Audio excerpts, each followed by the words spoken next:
এক ভাই কমেন্ট করছে, তোদের ভাষায় আমরা নাস্তিক। আর আমার প্রশ্ন হলো, তোদের আল্লাহ যদি সবকিছু সৃষ্টি করে থাকে, তাহলে তোদের আল্লাহকে কে সৃষ্টি করেছে? দেখেন ভাই, আমি ছোট মানুষ, আমি হয়তো কোনো বড় মুফতির মতো আপনাকে ফতোয়া দিতে পারবো না, কিন্তু আপনার উত্তর সেটা আমি অবশ্যই দিব একটা ইসলামিক ঘটনার মাধ্যমে। হয়তো আমি বড় কোনো হুজুর না, তবে আমি মুসলিম, আর মুসলিম হিসেবে যদি সামান্য প্রশ্নের উত্তর না দিতে পারি তাহলে আর কি হলো। একবার ইরাকের সব নাস্তিকরা একত্রিত হয়ে ওইখানে সব আলেমদেরকে বললো, তোমরা যদি আমাদের 4টি প্রশ্নের উত্তর দিতে পারো তাহলে আমরা সবাই ইসলাম ধর্ম গ্রহণ করে নিব। নাস্তিকদের প্রথম প্রশ্ন ছিল, আল্লাহ এখন কি করছেন? নাস্তিকদের দ্বিতীয় প্রশ্ন ছিল, আল্লাহ একাই পুরো পৃথিবীটাকে কিভাবে পরিচালনা করেন, কিভাবে দেখেন?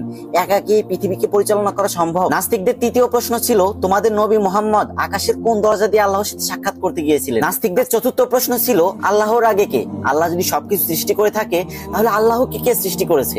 কিন্তু এই 4টি প্রশ্নের কোনটির উত্তরই কোনো আলেম দিতে পারলো না। হঠাৎ সেই সভা অনুষ্ঠানের পিছনে ছোট্ট একটা ছেলে এসে দাঁড়ালো, যার বয়স মাত্র 13 বছর। সে সভা মঞ্চের সামনে এসে দাঁড়ালো আর বলল, আমি আপনাদের এই 4টি প্রশ্নের উত্তর দিব, আপনাদের মধ্যে আমাকে প্রশ্ন কে করবে? তখন সবাই চেয়ারে বসে থাকা একটি লোককে দেখিয়ে বলল, ইনি তোমাকে প্রশ্ন করবে। তখন সেই ছোট্ট ছেলেটি বলে উঠলো, যেহেতু প্রশ্ন আপনি করবেন আর উত্তর আমি দিব, তার মানে আপনি আমার ছাত্র, তাই আপনি আমাকে ওই চেয়ারে বসতে দিন আর আপনি নিচে এসে দাঁড়ান। এই কথা শুনে সবাই অবাক হয়ে গেল, কিন্তু তাও ছোট্ট ছেলেটির কথা সবাই মেনে নিল। তারপর প্রশ্ন উত্তর পর্ব শুরু হলো। নাস্তিক তখন তার প্রথম প্রশ্ন করলো, আল্লাহ তাআলা এখন কি করছেন? তখন ছোট্ট ছেলেটি উত্তর দিল, আল্লাহ তাআলা এই মুহূর্তে তোমার মতো বেকুবকে এই বড় চেয়ার থেকে নামিয়ে আমাকে এই বড় চেয়ারে বসিয়ে দিয়েছেন। সবাই খুবই অবাক হলো। নাস্তিক তার 2 নম্বর প্রশ্ন করলো, আল্লাহ তাআলা এই পুরো পৃথিবীটাকে একা কিভাবে দেখেন, একা কিভাবে পরিচালনা করেন, একা হয়ে এটা কিভাবে সম্ভব? তখন ছেলেটি সবাইকে একটা 4 কোণাওয়ালা ঘরে নিয়ে গেল আর সেখানে একটা মোমবাতি জ্বালিয়ে দিল আর বলল, বলো তো এই মোমবাতি কোন দিকে তাকিয়ে আছে? তখন নাস্তিকরা সবাই বলে উঠলো, এটা কখনোই বলা সম্ভব না, কারণ এই মোমবাতির আলো